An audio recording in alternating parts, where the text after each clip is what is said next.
Hey, good evening. Welcome to Harabee. I'm here with some great community activists who's made changes in our community and who will continue to do so. Keith Hudson, Albert Chewy Clark, and Crystal Muhammad. The topic we're going to talk about today is racism, culture, social change, and identifying with the aggressor. All topics that I think African people are accustomed to and have to deal with throughout their lives. We're going to start off with racism. Give me your thoughts on racism here in America, in the state and in the city, Brother Keith. Basically, racism to me is identification of a superior race and psychological intimidation to make that superior race feel inferior. Okay. You know, basically that's what it is. What's your thoughts on that, Brother Chuck? Boy, it's a hell of a topic that I love to talk about it. Matter of fact, I talk about it every opportunity I get. We define racism as, you know, we represent the group Merge, Mobilization, Racism in Government and Everywhere. And we define racism as white supremacy. You know, it's our belief that no one can be racist, non-white people can be racist.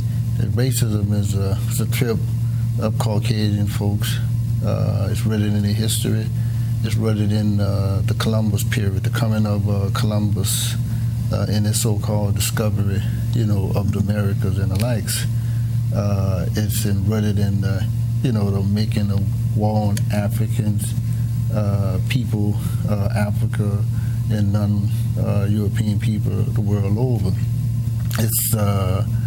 It represents the essence of the rise of capitalism, the expansion of European imperialism. Mm-hmm. It represents the infamous slave trade, you know, the child slave experience here in America, the Jim Crow experience. You know, the separate but equal system. You know, so when we talk about racism, that's how we have to see it, and not see it as something that includes non-European people. The Europeans like to say that, you know, that everybody can be racist, you know, and that's far from the truth.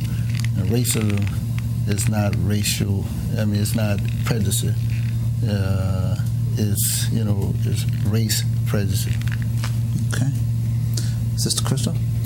I define racism as a ruling class using its influence and power to oppress other nations based on their ethnicity, and also it's based on classism as well. I believe that racism and classism goes hand in hand.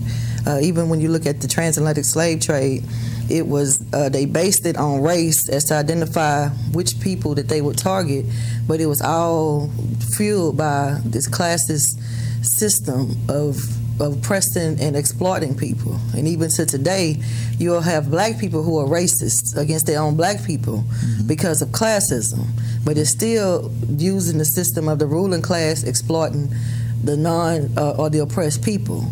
And so you even had, during the days of chattel slavery here in New Orleans and Louisiana, you had black people who had plantations. And you have, even to today, where you have these city council and mayors and so-called elite and even Black Obama, who represent, although they're black, they represent a ruling class that uses and justifies oppressing people by their race and as well as their so-called financial worth. So it's, to me, it's the powers that be using their influences to oppress a person. Okay. Or people. Now, y'all differ a little bit up there, so that make we're gonna have a good conversation here. So and I just like to, you know, interject, you know, as relates to what Sister Crystal saying again.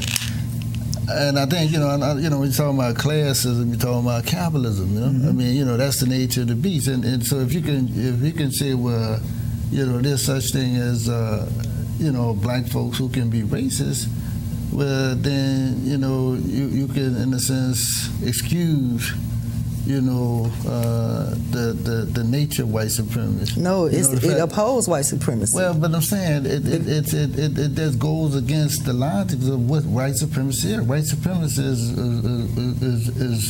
the rise of European people, you know, and their conquest of non-white people. Right. And it don't have nothing to do with those individuals who, like us, who, in a sense, want to get in where we fit in. We are not racist, we are oncatones. I mean, you know, oncatone is just a tool of the white man, a so-called white man. But isn't that the same thing? It's meaning you're trying to be a part of the ruling class and accepted by the ruling class, so you take on the same ills of the ruling class. But the white supremacy is the fear. Is literally the fear of white genetic annihilation. It has nothing to do with that. That is the real, and it's not. It's an artificial fear, but it's the more the drive of Caucasian.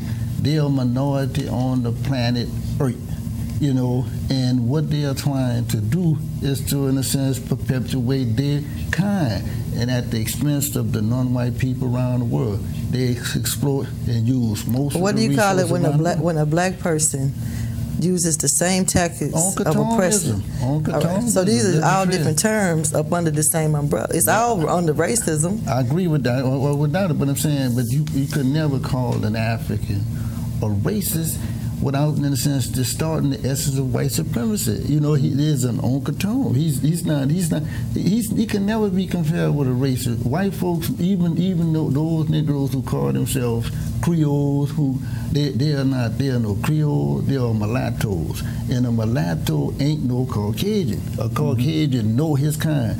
I was on the plantation over there in Angola. There's a lot of those mulattoes work there. They look like they're Caucasian. But the brothers that over there know me say that's a pure Negro. And it took me a while to peep it out. But when they showed it to me, and I seen it, and I confront them on there. Again, a Caucasian know a Caucasian. Well, what's your thoughts on what we're dealing with right here with the adjectives that's used to describe us when we're talking about us compared to them? What's your thoughts on that, Brother Keith? Basically, you can tell us from them because they ain't going to socialize with us. You know what I mean? Because in other words, you'll never see us in a position of power because they know if we get in a position of power, there won't be no more of them. Okay. Well, one thing that y'all agreed upon, and I don't want to fuel the fire, but I think it'd be educational if we share what we differ on, and that twist would lend itself to education for the audience as well as for ourselves. One thing that we came up consistently with was identifying with the aggressor. You know, addressing ourselves, or assimilating ourselves to the Caucasians. Now, some of the things that I find when we identify with the aggressors is physical, as well as mental, but physically, blind-haired African people with blue eyes, no less. You know, and the manner in which we speak, and belittling ourselves, because the thing that we deal with, almost everything that we do is, we call ourselves Uncle Toms, we call ourselves honorary white men, we call ourselves all type of things that's demeaning to ourselves, and as long as we're demeaning ourselves, then we help to keep the millstone around our neck, possibly. What's your thoughts? Well, we have to be honest with, what's going on. I don't consider myself to be in the same category as somebody that would, even though I'm black, and another person might be black, but a black person that would exploit other black people, I don't consider them to be the same as those of us who are proud of our heritage and aspire to have great and teach our own to have great, as opposed to those who conspire against their own kind. I don't consider us to be in the same category. It's as old as the slave trade. I mean, even, you have people who try to justify what they're doing based on finances, or them getting their own position, or them, whatever their rationale is in their mind, I think is a sickness. How is it that you have, and And I don't want to, not put the blame on white supremacy. I want to be clear on that. But it's those people who turn away from their own culture and their own heritage, they are perpetuating, the same evil as the oppressor. I mean, if you're being exploited, we just had an incident today, which we went and documented, and which on yesterday, a person that's dear to me works at a job site, and at the job site, it was one black man, 2 white men, and 4 Mexicans. Well, during lunchtime, somebody hung a noose from the tree. Okay, now, a noose is hanging from a tree, and here it is, the Mexicans and the white people are sitting under the tree like it's nothing. But the black man is standing there ready to tear everything up, very shaken and very upset by it. And to the white people, they identified it was just a joke. They even tried to blame it on the Mexicans. But we all know what that imagery represents. We know who throughout time was always hanging from the tree. And we know that whenever there was a lynching, white people put on their Sunday best and went and had a picnic. That's where the term picnic come from. Because after they would lynch a black person, they would set them on fire and pick their different body parts off and take them away as souvenirs. And so here today in 2008, the same thing is going on. So, the same brother, some of his own family members, when he told him about it, told him, don't worry about it, ignore it. That's just the way it is. Well, is it, if we talk about the noose, the Willie Lynch theory. The Willie Lynch theory is to keep us separate and apart and use some manipulative device to keep us that way. Now, if we have a name for those who are the house Negro, and that hasn't differentiated much from when we were slaves. So if we have a name for them and we have a name for the field, and doesn't that help to keep the division going? I'm asking a question. What's your thoughts on that? Well, Well, again, it's important for us to identify, distinguish ourselves from, our enemy. I mean, that's the part of, trying to free ourselves from our oppression. You know what I mean? The enemy like to tell us, that everything is ideal here in America. That America is a democracy. We have to be able, in a sense, understand and figure out, is it a democracy? I mean, is what we've been experiencing since we've been here in America, is it real or is it not real? Are we, in a sense, citizens? Are we not citizens? Such things such as racism. Is it real? Is it not real? Is it just race pressure? As Sister Crystal was saying, as it relates to, Latinos. There were 2 Caucasian.